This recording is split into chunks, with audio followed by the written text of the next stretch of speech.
Hello everyone, it's Carrie from sunshineinmypocket.com, and today I have a really fun project for you. I'm going to show you how to take a regular size stencil and stretch it to be a slimline stencil.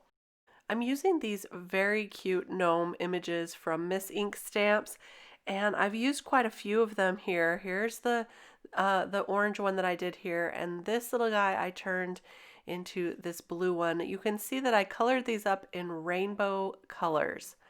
So I have used 5 gnomes in total, and I've already colored them so that I can be ready to show you how to use these stencils. Now, the best stencil to use for this kind of a technique is one that has a repeating pattern on it. We're going to stretch it out here. This is one of my favorites from Miss Ink Stamps. I love it, and because it has such small, thin lines, I'm going to use Pixie spray on the back.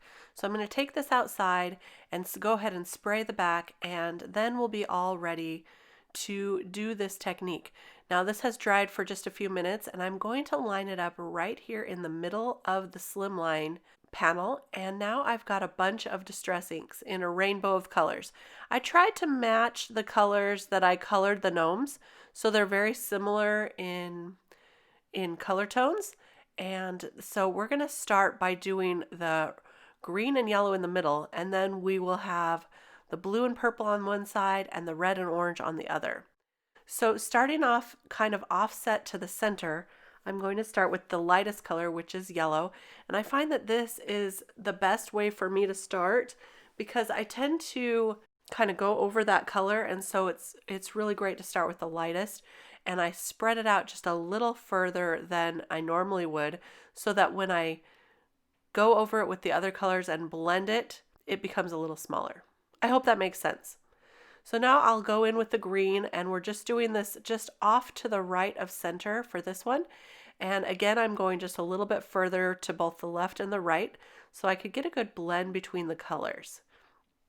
Now here's where it gets a little bit tricky because we are going to do the orange, but we don't want to go over that edge of the stencil on the left. If you go over the edge, you'll get a line in your background, and we definitely don't want that. So I'm being very careful not to go over the line. And for the right side, we'll go with the blue. See, that's why I lined up the gnomes on the top so I could see which color comes next, because I'm not going in rainbow order. As you can tell, I'm starting in the middle. So this really helps me out. So with the blue, same thing. I don't want to go over that edge there. I want to make sure that these are blended together beautifully, but not going over the edge.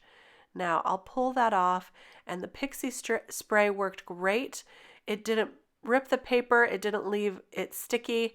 So now I'm going to clean the stencil off completely and allow it to dry before putting it back on. I have to admit that I haven't used Pixie spray that much. I used one of my old temporary adhesives, but this works so much better. It's such a light tack, and it's still enough to go in with the stencil a few more times. So I love it. So now you can see I'm lining up that stencil, the left circle with the blue circle here. By lining those up, we're going to get a continuous pattern, and I'm just going to stretch that blue out a little before we go in with the purple. And this purple has quite a bit of color to it, so I'm doing a very light layer, and look at how deep and beautiful that purple is. So now I'm going to line up the other circle here with the orange so that we can continue that orange color on the left, and then we'll go in with the red. And just like the purple, the red is a very vibrant and dark color, so I'm inking this on quite light and trying to just get a small amount. I'm not pressing hard at all with this brush. So now I'll blend it out with the orange, and look at that. We have a continuous stencil stretched out to fit on this slimline panel, and now I'm going to place the gnomes on. What I realized when I did this was that they kind of disappeared a little. They didn't pop as much as I wanted them to. So here's a trick for you. If this happens and your images are falling into the background, just turn it over and try lining them up the other way, and look how much they pop because the color in the background is different than the color of the gnome. So I love this trick. This is how we're going to build this card today. And now I'm going to make a sentiment. This is one of my favorite pumpkin spice sentiment sets ever. You can build whatever sentiment you want. And today I am going to say, "You're the spice to my day." So I tested it out first on my acrylic block that came with my Stamp-A-Majig, and it looks really great. So I'm going to stamp it down using some VersaFine Onyx black ink. And you can see I only used a portion of the sentiment at first because to get the day, I had to mask off a portion of what came in front of it. So I'm testing this out. Be sure you pull off that mask before you stamp it down. It looks really great. And to double stamp it, I put that mask on once again, then pulled it off and stamped it again. So this says, "You're the spice to my day." And now I'll place those gnomes on with some foam tape.